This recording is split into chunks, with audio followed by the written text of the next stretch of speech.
Good morning.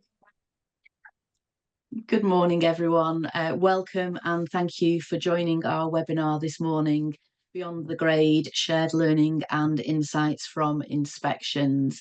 I'm Joanne Morgan. I'm the Director of Governance here at Altair, and I will be chairing today's session. We're pleased to be joined by three guest speakers who will be sharing their valuable insights and experience from their recent inspections. All three had their inspections take place by the Regulator of Social Housing in the first wave earlier this year. First to speak, we will have Jenny Spoor, who is Director of Operations at Havebury Housing Partnership. Havebury operate across the east of England, and Jenny is the executive lead for all customer services, including asset and housing management, repairs and customer experience, engagement and complaints. And Jenny also has communications, ESG and sustainability within her remit too.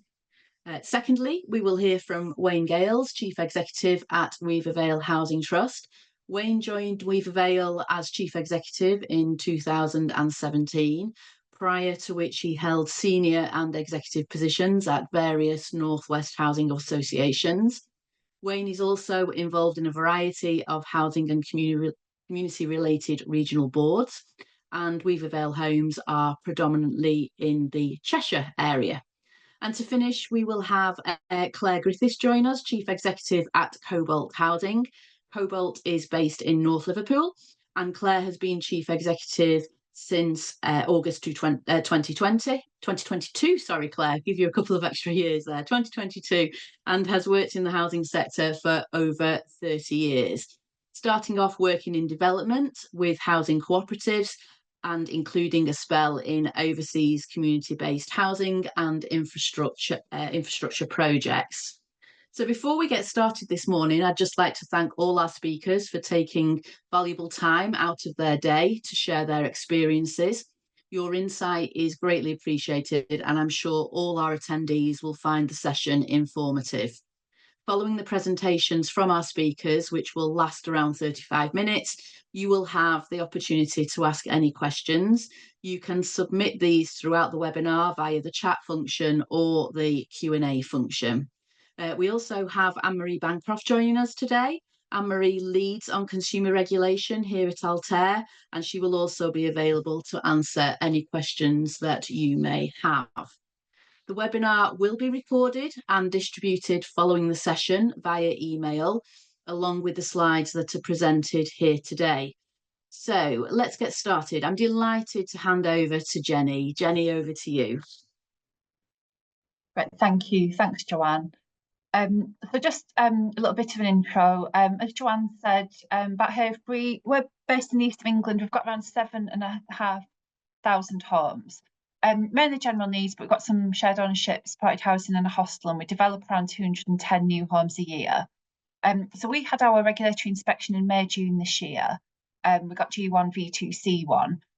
Our existing judgment was G1, V2, and actually our inspection was initially supposed to be in last year, so under the old framework, as it were. If we move on to the next slide, I'll talk about the preparation and changes made.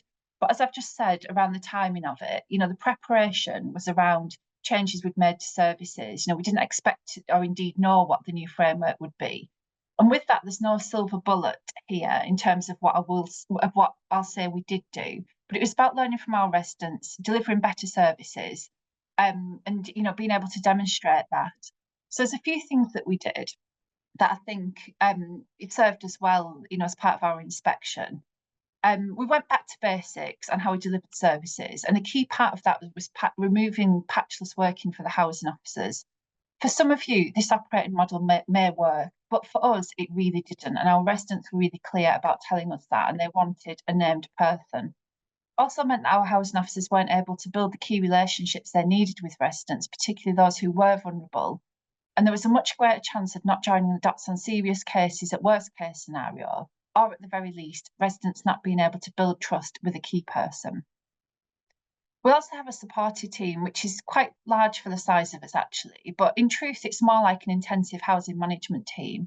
So they deal with serious complex cases such as serious hoarding, for example, but they also work with low-level, kind of old-fashioned, if you will, tenancy sustainment cases. And we have a red, amber, green referral system into that team to help manage and triage demand. But this team has grown, and as I say, it is quite large, but the demand and need warrants this. We also took vulnerability definition out of our repairs policy, and we empowered advisors to deal with the situation in front of them. So this might mean we do a repair quicker, for example, or we might do something that isn't our responsibility, but we've trained and empowered those who deal with this contact to make the decision at that point in time. There were some concerns when this was launched, I think it's fair to say, such as the number of emergency jobs or an overall increase. But in truth, none of this has happened in the way that was perhaps anticipated. What it has meant is we've been able to nip some issues in the bud, and when a repair will be organised, we can build trust with that resident at that point, and we can get the supported team to help deal with the crisis that's occurring, which often it is in this situation. But that's been really important, freeing up our advisors to deal with that there and then.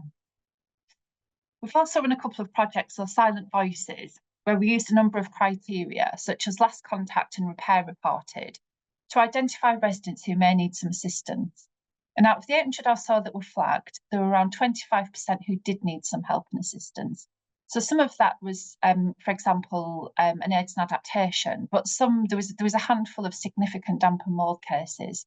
And we've since built a Power BI dashboard using that criteria.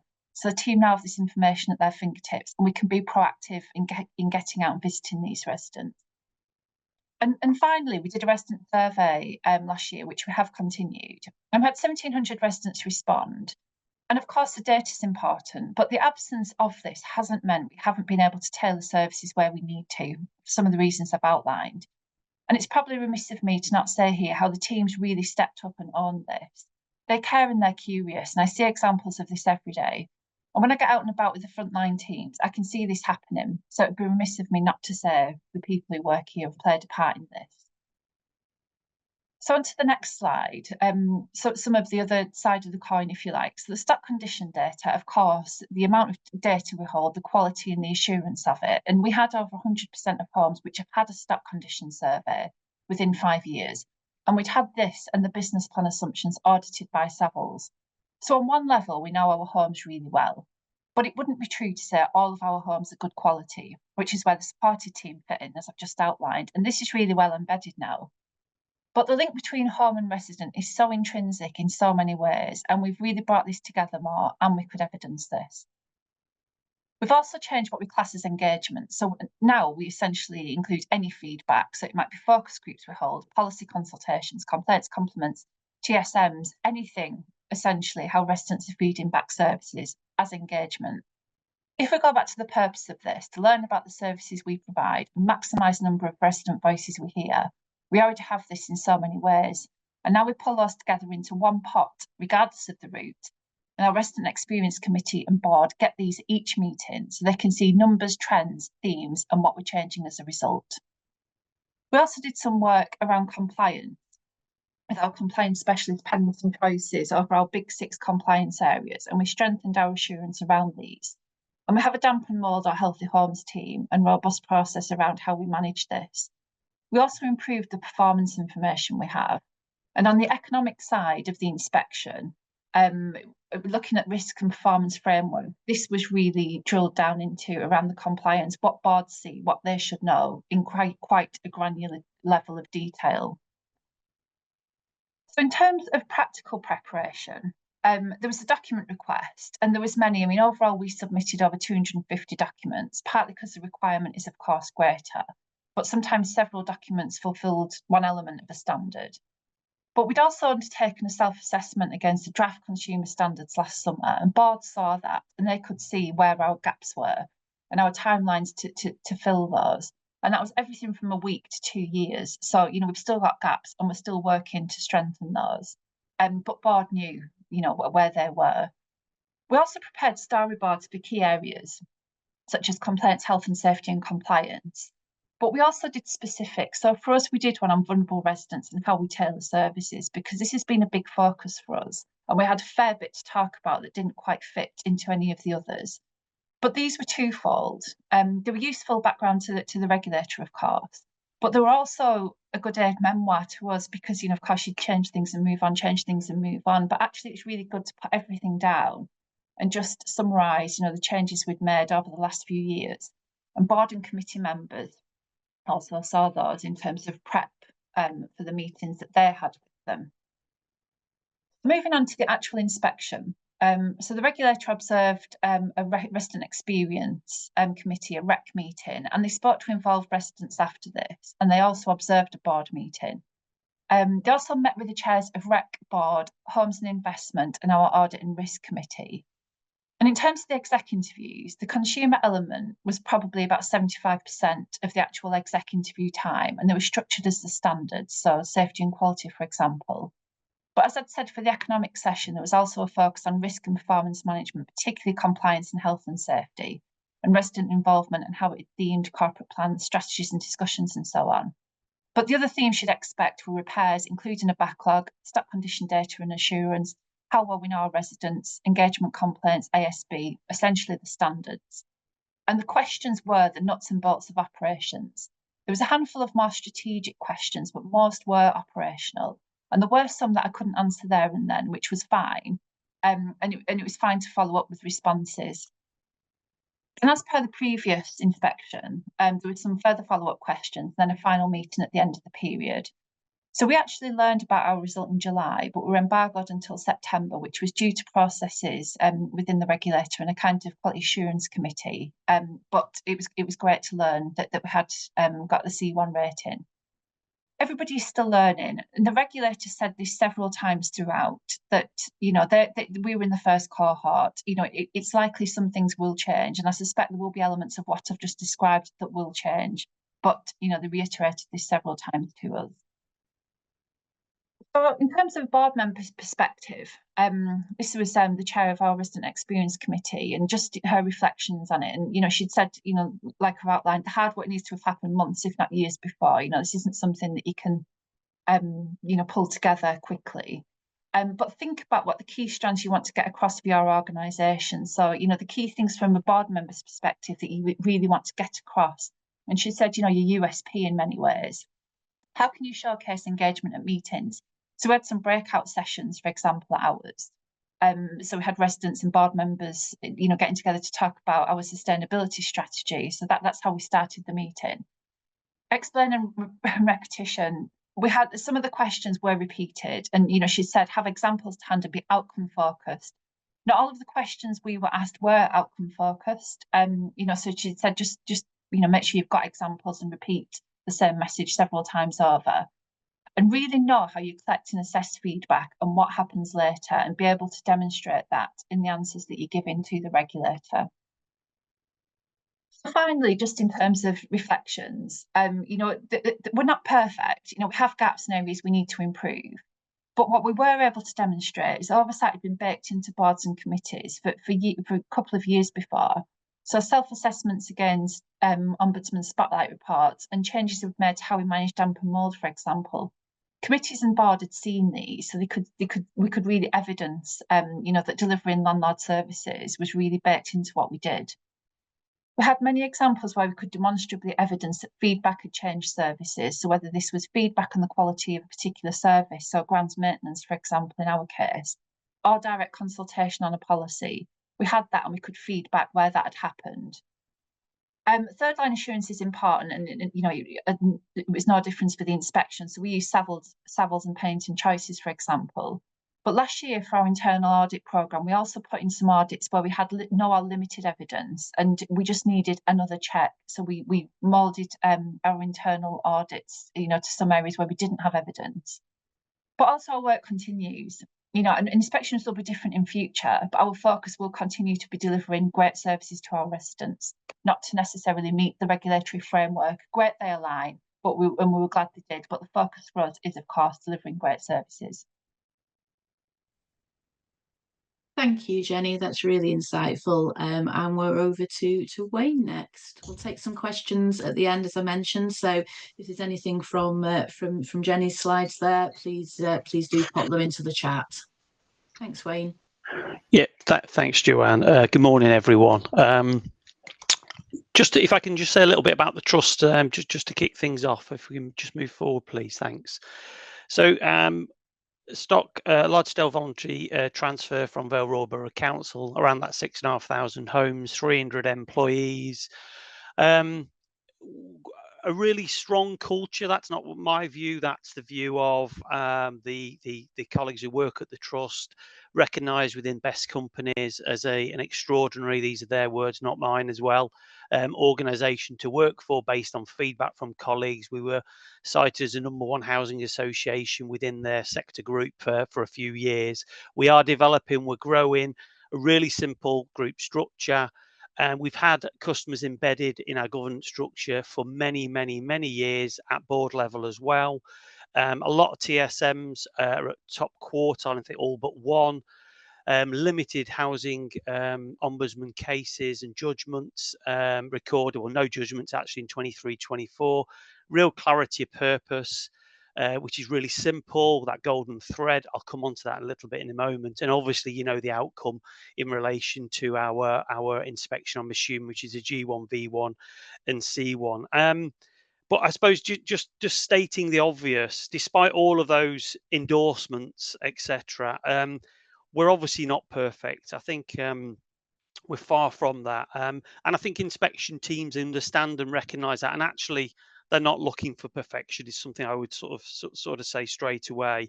But what I would say is that point I mentioned around our purpose, real clarity of purpose, vision, and that's really been the bedrock of I guess everything we've done, everything we plan to do, and the basis on which we allocate resources, manage and govern the trust indeed. And that's our means to an end, not just so it happens an inspection every 4 years. It's very much about that journey and that purpose. If we can move on to the next slide, please. And I just thought it's really useful just to pitch really about the journey and the focus. And you know, and obviously this is all underpinned by having good, strong finances and obviously very, very good governance as well. And I'm sure from this slide, you know, there are absolutely no surprises for anyone. But I think it's this clarity, it's this simplicity, a key messaging to stakeholders time and time again, each and every year, that really does support that internal culture. And I think that focus of minds for all stakeholders involved. So again, I'm not going to go through everything that's listed here because I'm sure a lot of us talk about it. And as I suppose Jenny referenced there about baking these things in, and I talk a lot about baking it in rather than faking it. And you know, it's easy to put words down, but it's really, really challenging to deliver against it, as we all know. But some of the points there are really, really important, and especially around the piece around colleague and customer, getting them on side. They always know, you know, and you know, understanding therefore their views, their thoughts are absolutely key. And I've used this slide over the last five years. Yes, it's may well have been refined from time to time, but that slide is used with all of those different audiences, and indeed was one of the slides that was presented to the inspectors. And I think if you have an opportunity, which you will do, to have a presentation to inspectors, please do that, because I think context is absolutely key, and that direction of travel. So next slide, please. So in terms of the process, very similar to what Jenny referenced then. We had our first letter in March 26, documents in by the 15th of April, site visits over 2 days. We happened to have a board meeting on one of those days, which was great, an engaged meeting with customers early in June. They chose which group they wanted to meet with as inspectors. We had a virtual sign-off meeting sort of late June.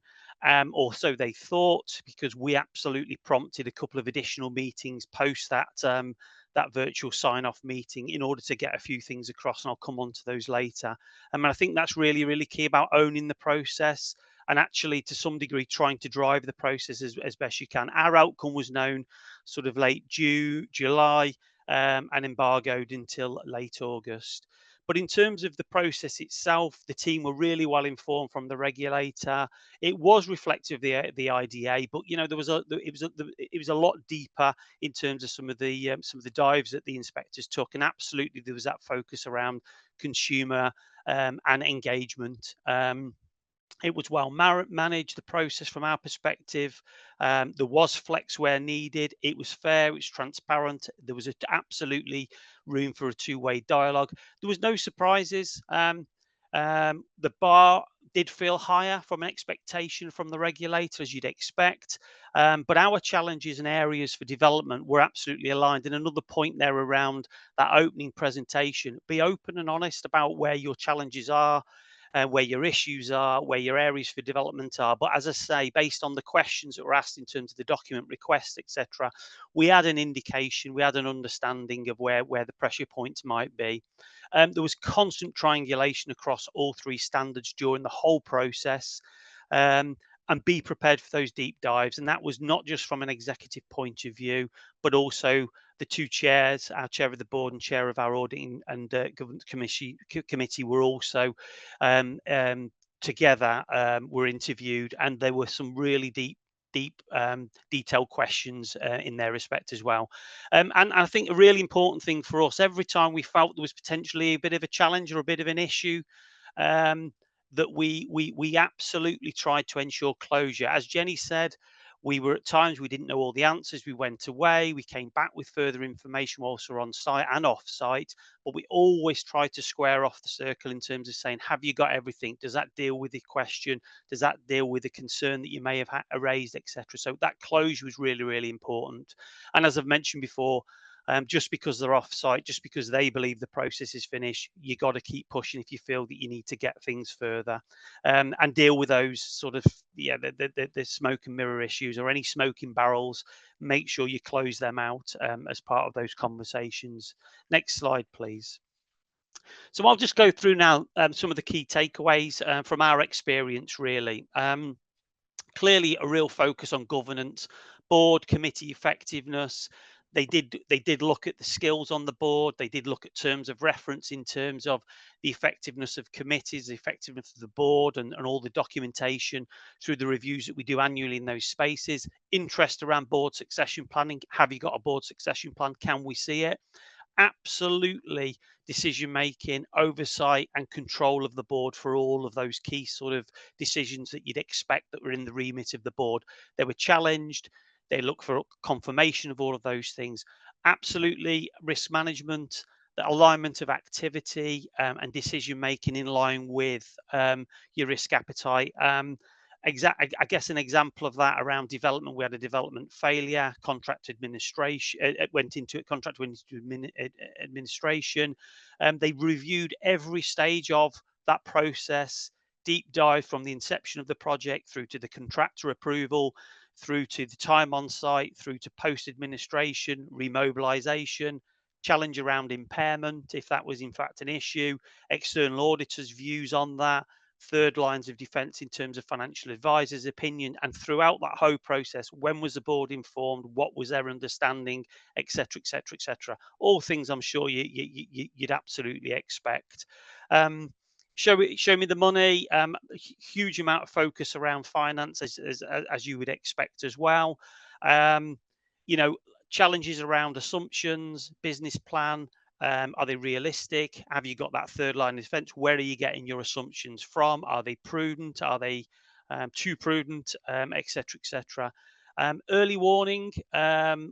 What oversight are the board getting? This was across everything, actually, performance reporting as well as financial reporting.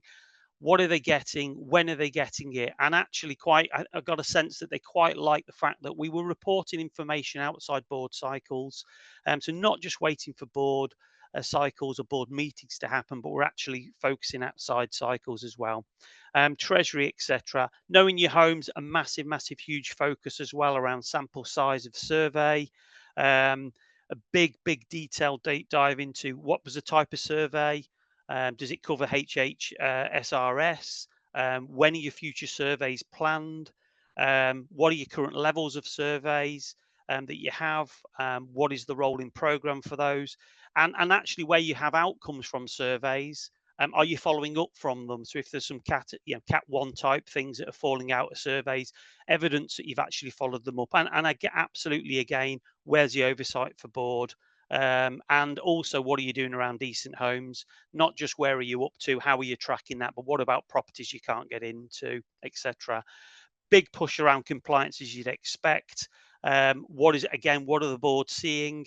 An extreme level of detail was the sort of the expectation I got. And actually, we do a lot of work in that space and provide a lot of oversight. But also, where's your third party assurance through the NIC, gas safe, specialist rolling audits? Are you presenting those to committee, to board? Are they getting oversight from that? And also quite a bit around policies in that space as well. When are they reviewed? How timely are those reviews? A customer influencing those compliance type policies where appropriate, indeed all policies. Where's the insight? Where's the involvement? Where's the specialist input?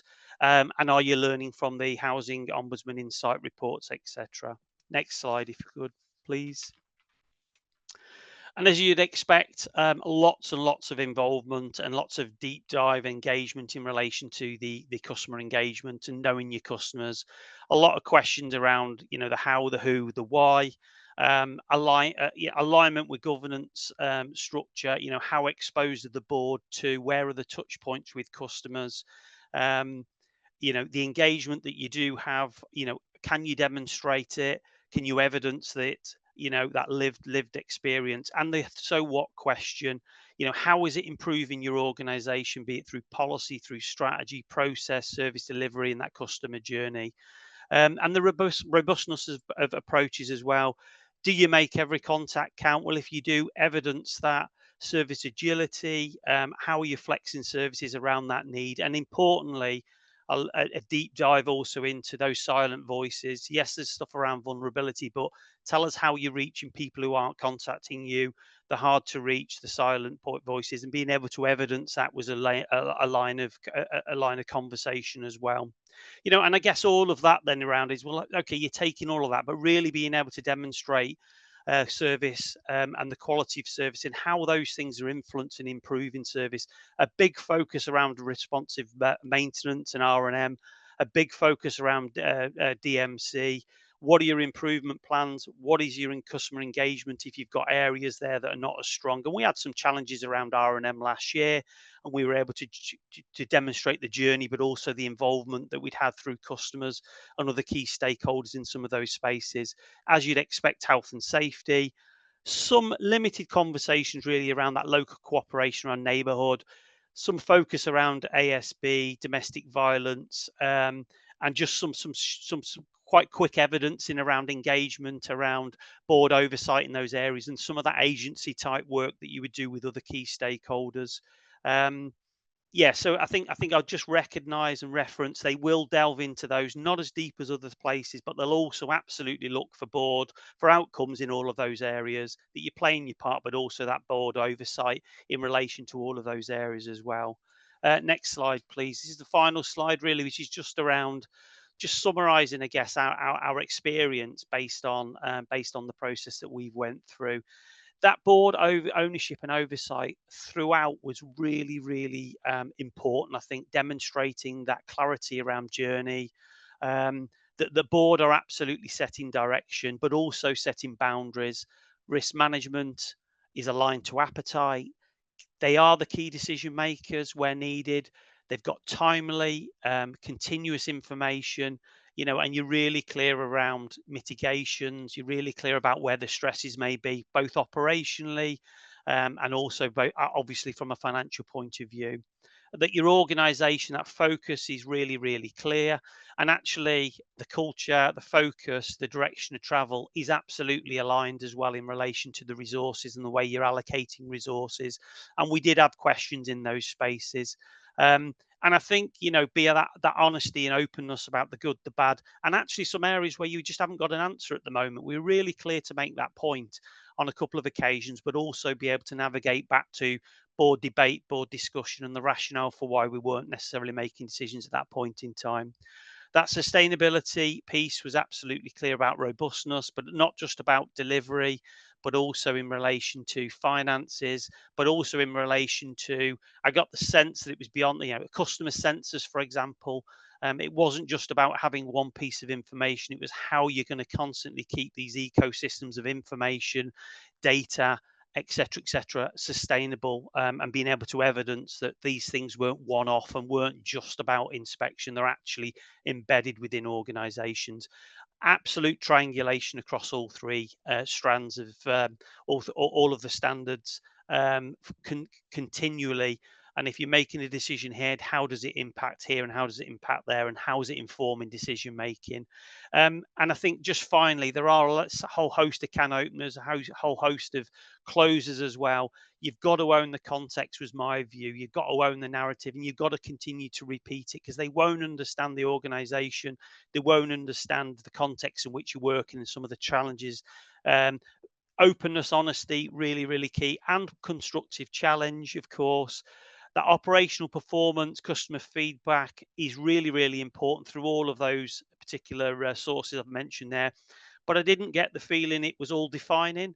Clearly, if you've got real challenges across a number of key areas, you're not learning from it. You haven't got board oversight, you haven't got exec oversight, you haven't got things in place, direction of travel, you're not learning, you've not got plans for improvement and mitigations, then clearly you will have a huge problem. And I'm sure, and you wouldn't need a regulator to tell you that. Your customers will be shouting it, and obviously it will be found out. So yeah, lots of issues there, but also I guess key challenges around that third lines of defence. So providing that third level of assurance through independent advisors, etc. Not that we use huge amounts, but in certain areas, the obvious areas, we absolutely do use and rely on them. And again, that information is shared with the board, and there is learning that flows from that, and you can demonstrate that. That's it from me. Thanks for listening, everyone. Thanks, Wayne. Some real great takeaways there for people. I'm sure there's been people scribbling away through as they went through your slides there. So thank you ever so much. Claire, over to you, please. Thanks, Joanne. Morning, everybody. So, how to get a C2 is my session. I pardon my flippancy. I think my observations will be more to set within context of our organisation and how that C2 judgment was actually came to be seen as a more of a positive endorsement rather than anything particularly negative. But that's obviously set within people's own journey and story. So I'll start with just sharing a little bit about Cobalt and where we are, because that is quite important.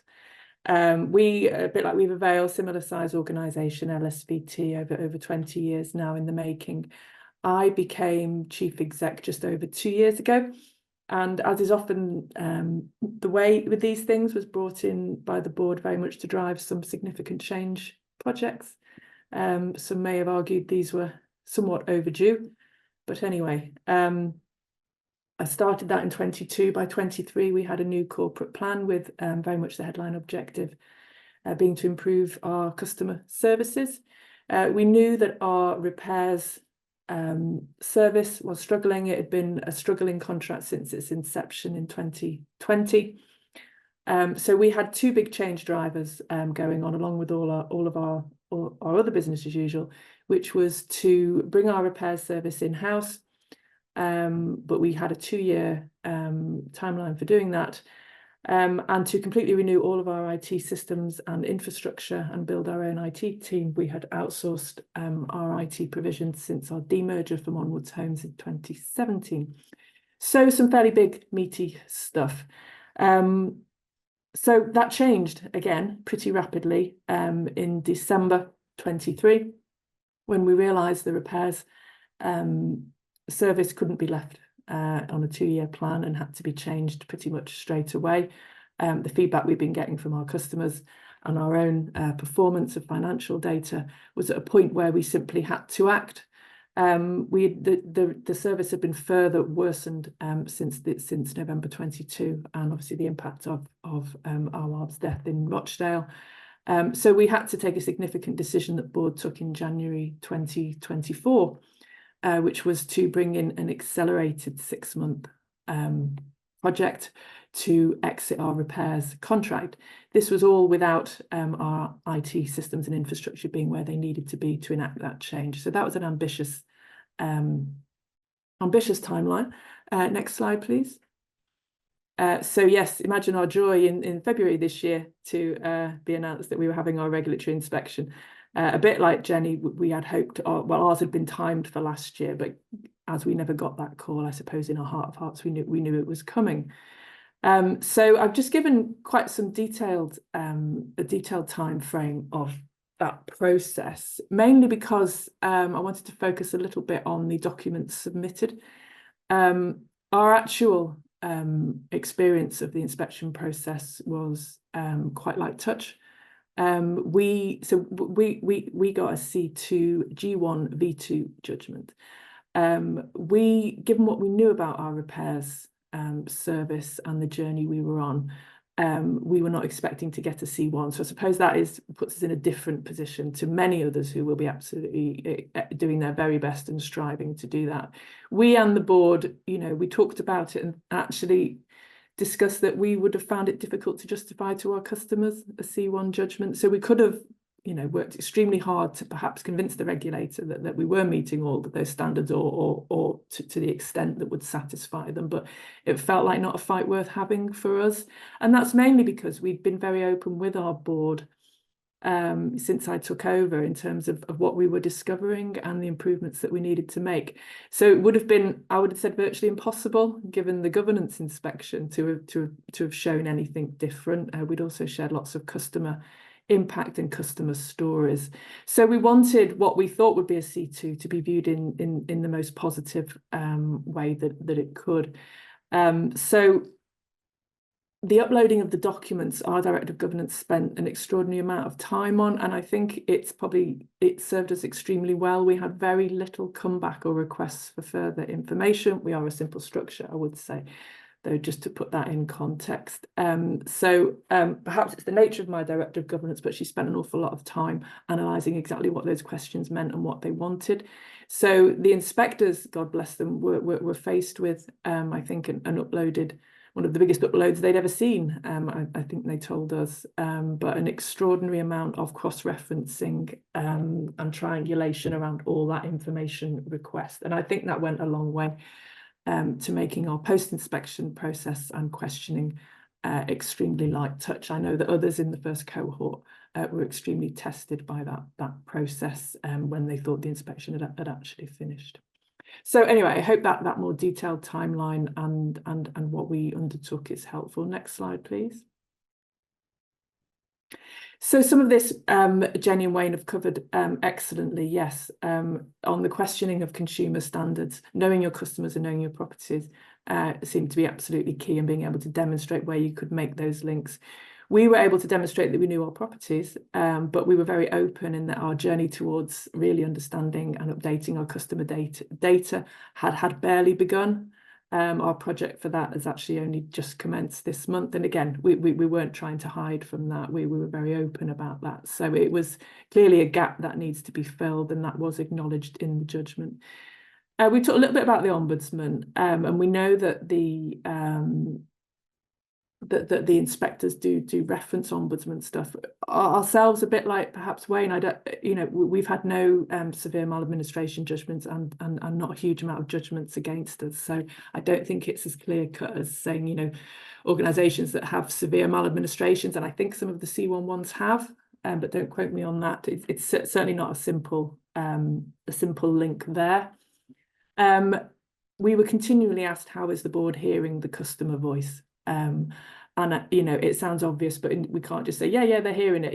It needs to be clearly and repetitively demonstrated, and the cascading of that reporting from customer committees or other engagement forums needs to be absolutely explicit, would be my top tip there.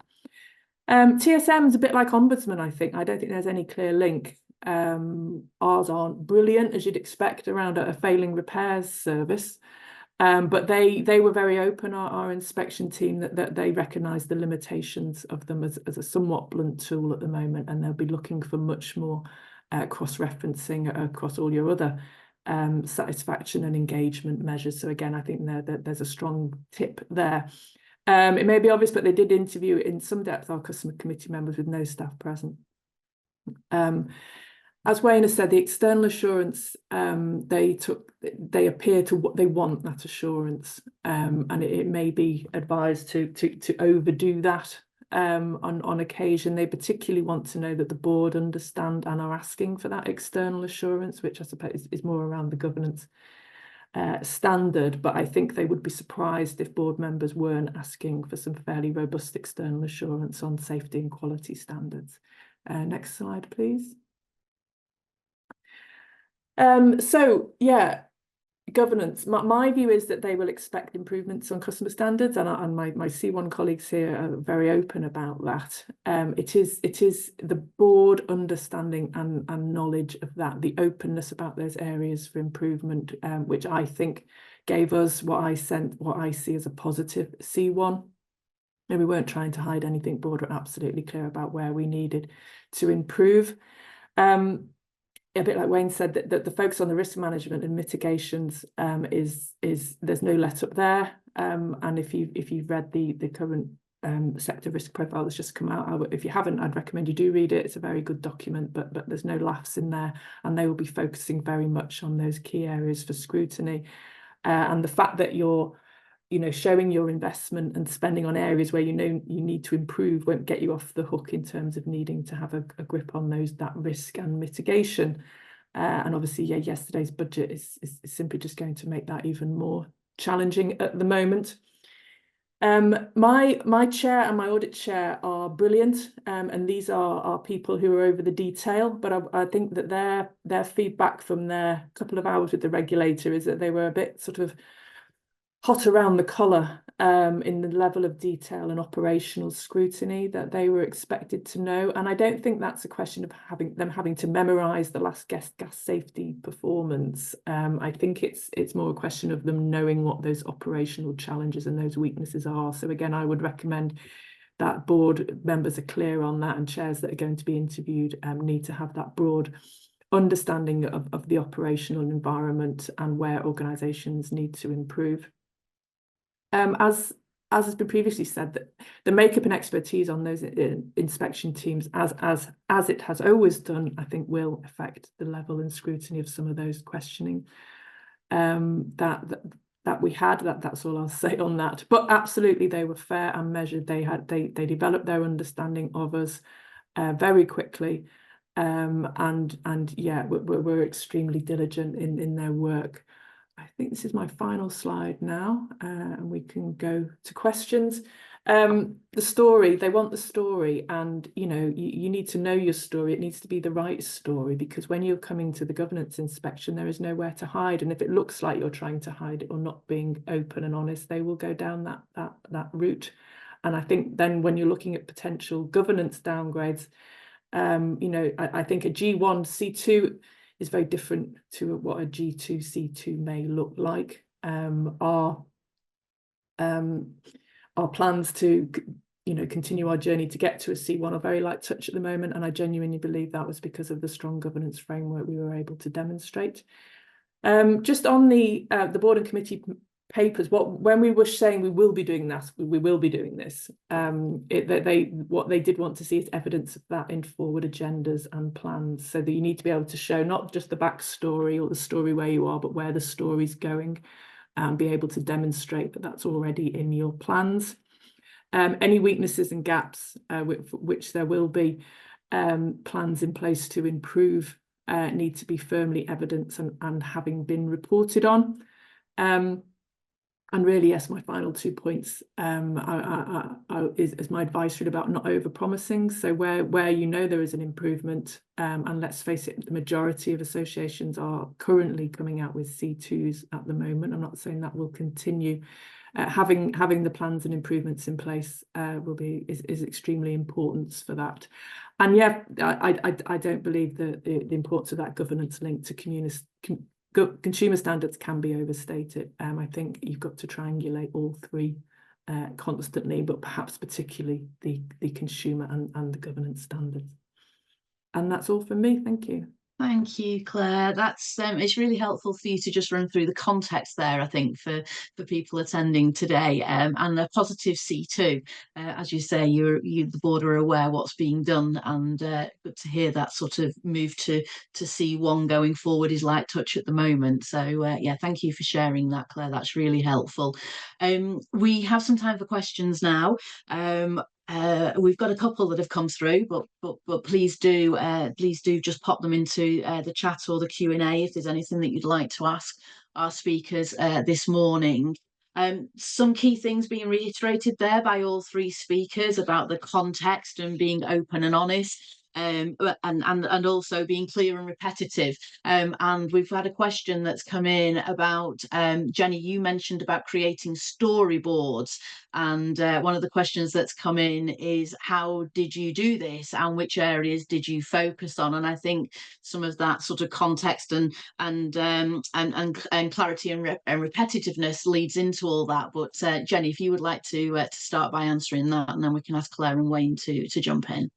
Yeah, no, thanks, Alison, for your question. So there were the key areas essentially. So we did one on compliance, health and safety, development, shared ownership, complaints, vulnerable residents, as I've said. So each of the key areas that we had, and essentially they were a summary of what had happened, if not since the last inspection, certainly over the last few years, changes we'd made, things that perhaps didn't work for us, things that we'd changed, and critically, you know, the plans that we had to further improve that particular area.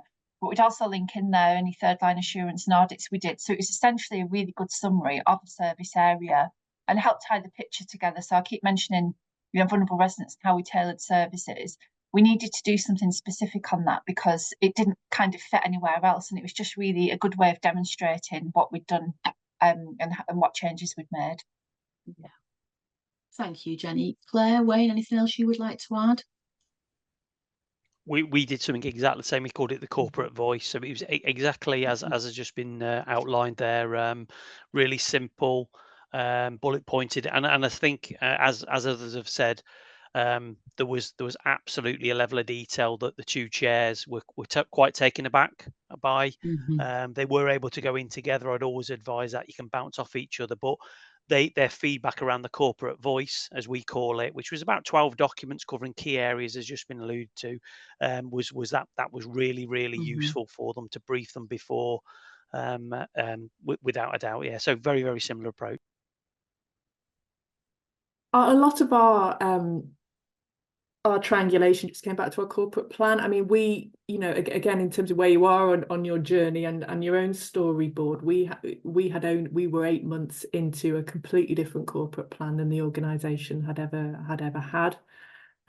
So, you know, and that's what we're about. All the change that we're doing and the gaps that we know are actually about delivering our corporate plan. So we were able to you know, simply keep cross-referencing back to that, and the reporting and action plans, you know, we just keep going back to that. Was our method.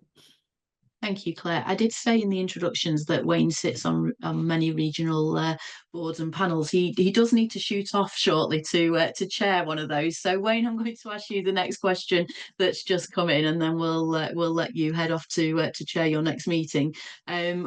You mentioned third line of assurance. In fact, you've all sort of mentioned the reliance on assurance and the importance of risk as well, and the focus of that throughout the inspection.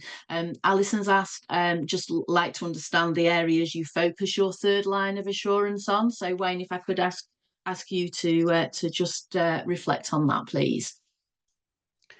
So I mean, it will be, I guess, all the usual stuff around sort of treasury advisors, etc.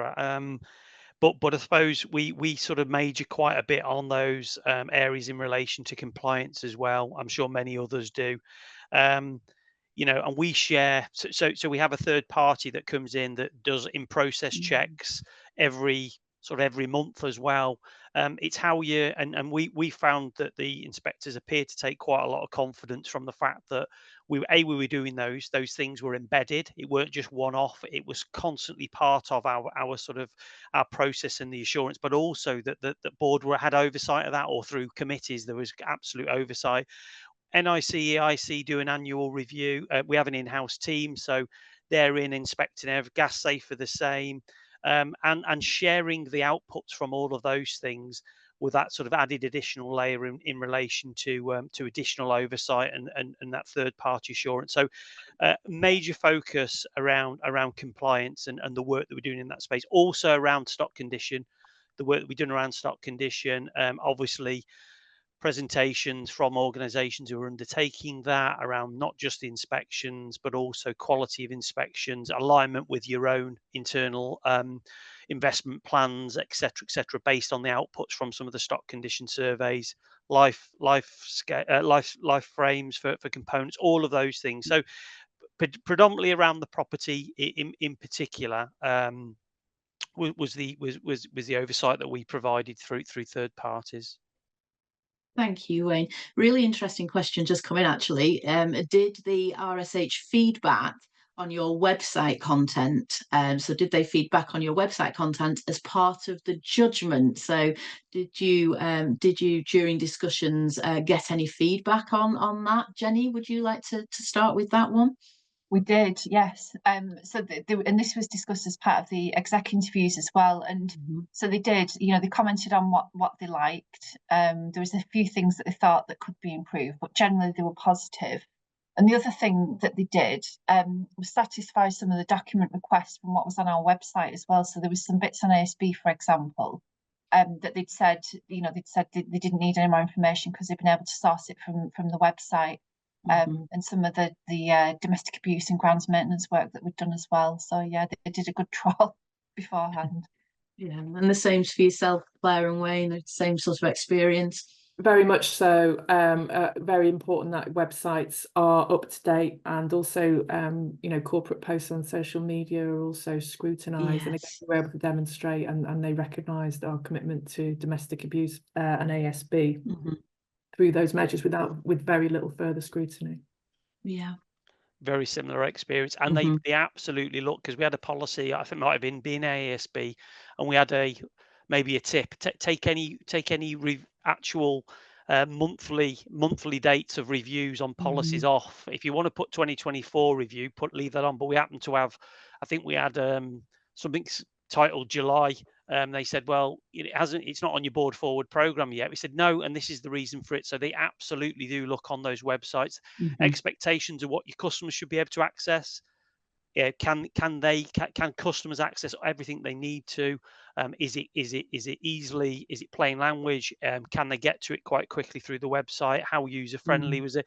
They're not going to necessarily influence judgment per se, but they were real sort of quite deep, challenging references to those, and absolutely there was elements that they'd picked up from there, and that sort of satisfied their appetite for more information. So yeah, very similar to others. Yeah, no, great question, and really useful insight there for people attending today. We just have a few minutes remaining. I did say that we've also got my colleague Anne-Marie Bancroft, who's director at Altair and leads on consumer regulation with us. Anne-Marie, you've been supporting registered providers, but also local authorities in readiness for inspection. Any insight, any key takeaways from yourself after what you've heard from Claire, Wayne and Jenny, and from the work that we're doing here at Altair? Yeah, there are a range of differences between what we see with private registered providers and local authorities. But one of the key things that's useful to know is that time and capacity is about the same, even though the regulator only has sight of consumer standards when they're looking and inspecting local authorities. They are spending around the same amount of time with local authorities. They are doing more to understand what's happening from a context perspective, so to understand what door they're coming through from a local authority perspective, and the range of models that are out there are driving that, so that the regulator knows who they're engaging with. Discussion sessions are quite interesting because rather than usually you see your executive leads having the discussions, but the discussion audience is very different in local authorities. Quite often it's operational teams, so that's offering an opportunity to people working within local authorities to engage with the regulator in a way that they might not if they were working for a private registered provider.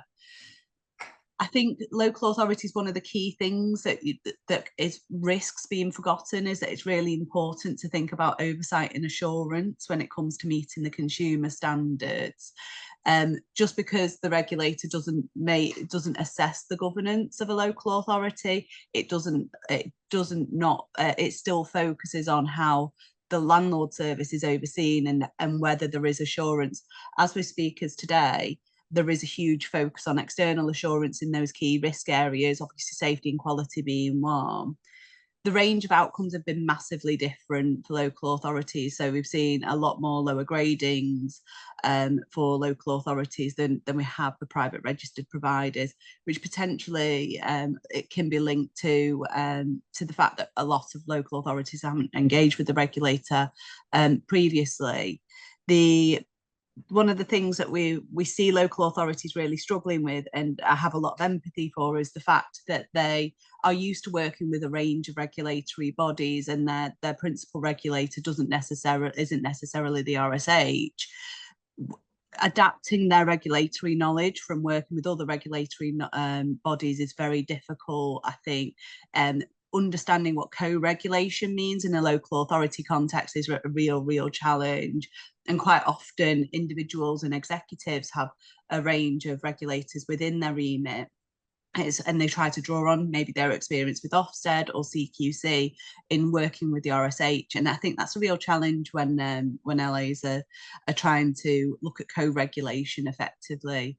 So in a nutshell, similar but different, and some of the similarities on oversight and assurance shouldn't be forgotten just because the regulator's not out to assess the economic the governance and financial viability standard.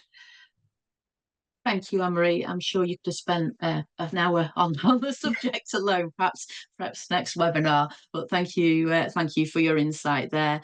I'll bring the session to a close, and I'd just like to thank everyone for joining us this morning. And I hope you have a great rest of the day. Thank you ever so much.